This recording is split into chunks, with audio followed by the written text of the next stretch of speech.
శ్రీ లక్ష్మీ నరసింహపరబ్రహ్మణే నమః. మనందరికీ కూడా గతించినటువంటి పితృదేవతలకు సంబంధించినటువంటి తర్పణ శ్రాద్ధ కార్యక్రమాల్లో చేసేటప్పుడు చాలామంది అడిగేటువంటి ప్రశ్న, మా వాళ్ళు అంటే మా కుటుంబంలో ఉండేటువంటి వ్యక్తులు దుర్మరణం పాలయ్యారు, లేదా కరోనా విపత్కర పరిస్థితుల్లో మరణించారు, ఆత్మహత్య చేసుకున్నారు, వాహన ప్రమాదాల్లో మరణించారు. వీరందరికీ కూడా ఏ రోజు మనం మహాలయ తర్పణ శ్రాద్ధ కార్యక్రమం చేయాలనుకుంటే విషశస్త్ర హతానాం మహాలయం అని సెప్టెంబర్ 20వ తారీఖు విశేషమైనటువంటి రోజు చతుర్దశి.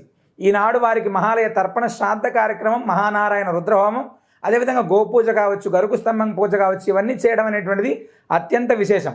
పితృదోషాలు అనేటువంటివి ఆనాడు చేయడం ద్వారా అత్యంత విశేషమైనటువంటి ఫలితాన్ని ఇస్తాయి.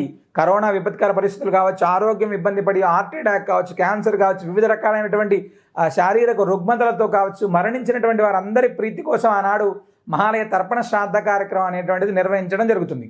పరమ పవిత్రమైనటువంటి భద్రాచల దివ్యక్షేత్రంలో అత్యంత విశేషంగా మహాలయ పక్షాల్లో పితృయజ్ఞం జరుగుతుంది. మీరు కూడా గతించినటువంటి మీ పితృదేవతల ప్రీతిగా ఈనాడు విశేషమైనటువంటి తర్పణ శ్రాద్ధ కార్యక్రమాలు పాల్గొనాలనుకుంటే క్రింద నంబర్ని సంప్రదించండి. సర్వే జనా సుఖినో భవంతు.